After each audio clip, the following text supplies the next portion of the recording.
let's also look at the other interesting question of the week.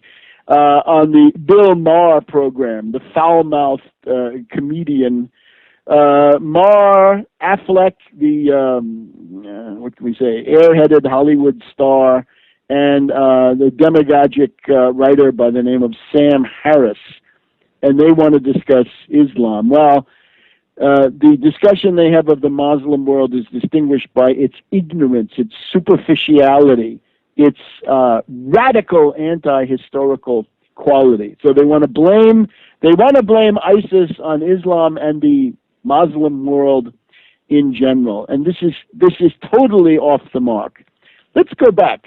There was a time when the United States was not the only game in the Middle East, when the United States was balanced very considerably by the Union of Soviet Socialist Republics, the USSR. This was, if you will, the period of decolonization, British and French getting kicked out, Soviets there as an alternative.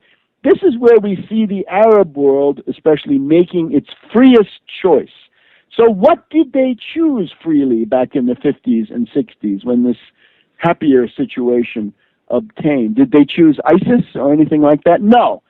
They chose governments that would be secular, modern, modernizing, populist, interested in economic problems, building the Aswan High Dam, solving some of the worst problems of the Nile over millennia. Gaddafi with his great man-made river, the biggest civil engineering project of the previous decade, and one of the great works of modern civilization, certainly. So the people that they chose were Nasser of Egypt, Qasem of Iraq, Gaddafi of Libya, Hafez Assad of Syria certainly fills the bill, Arafat of the PLO. You'll see that. They're all secular, they're all modern, modernizing, populist, and progressive. Now, they're dictators, yeah, sure, because their countries are under imperialist siege and imperialist encirclement, and the U.S. is always trying to stage a coup.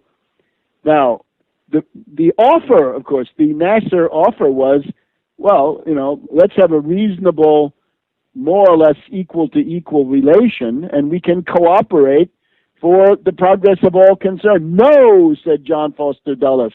No, said U.S. governments, the British, the French, and so forth. And instead, they did what? They turned to the Muslim Brotherhood, as they had before. The Muslim Brotherhood is the matrix and the source for so much of the backwardness that these Maher and company are debating. What's the Muslim Brotherhood? The Ikhwan, created by British intelligence. And for what?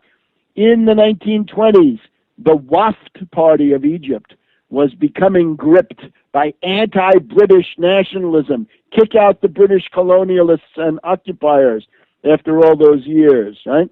Sure. So the British come up with, no, the Muslim Brotherhood, that's not the main issue. The main issue is this other complex, right? The religious complex that you see. I would attribute modern Islam, or what is considered to be that. There are problems, this is for sure, but where do they come from? I would say from Bernard Lewis. Remember him. His work on Ismailism is that the essence of the Muslim faith is to be seen in the old man of the mountain and the cult of the assassins. So, remember, it was Bin Laden, the man of the mountain, the cult of the assassins, Al-Qaeda. Now we have Baghdadi, Caliph Ibrahim, the new man of the mountain, and now ISIS is the super cult of the assassins, all out of the Bernard Lewis playbook. Who's he? He's the British Arab Bureau. He is at the Institute for Advanced Study in Princeton, New Jersey. Another one is Wahhabism, Salafism, and Takfirism. Where do these come from? Oh, they come from the inside of Saudi Arabia, I guess, at a certain point.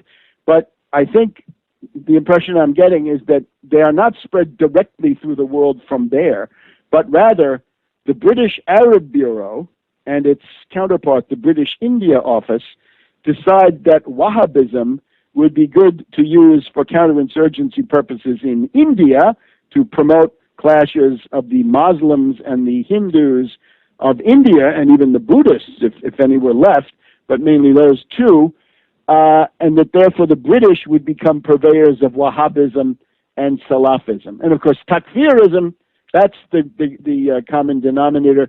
You will have seen Ayatollah Khamenei of Iran this week saying Takfirism is the device used by the imperialists to split the Muslim world. I think that's correct, and it's bad. And it's like if you went back to the U.S. tenure in Afghanistan, who did the U.S. support more than anybody else back in the 1980s? Hekmatyar. And why Hekmatyar? Because he was the biggest monster. He was the most barbaric and savage and destructive. That's unerringly who the U.S. is going to support. So how can you degenerates really sit there and say, oh, those Muslims, look, they're up, again, they're killing each other again, when the brands, the specific currents that are being used are imposed or fomented very heavily by your intelligence agencies. So always try to look in the history of a religion, they pick out the most degraded part and try to say that's the essence of the whole thing. And now, our point of view. Henry IV and Richelieu pointed out that religions have absolute claims. These threaten public order. So Henry IV, Protestant Catholic, and Richelieu Catholic say, look, we are not going to allow the absolute claims of any religion to tear society apart. They will be subject to the rule of the civil magistrate for law and order. No killing. Get the idea. That's the genius of the West, that there's the religious sphere and then there's the national state. These are separate. That's a very good way to go. It allows all religions to coexist.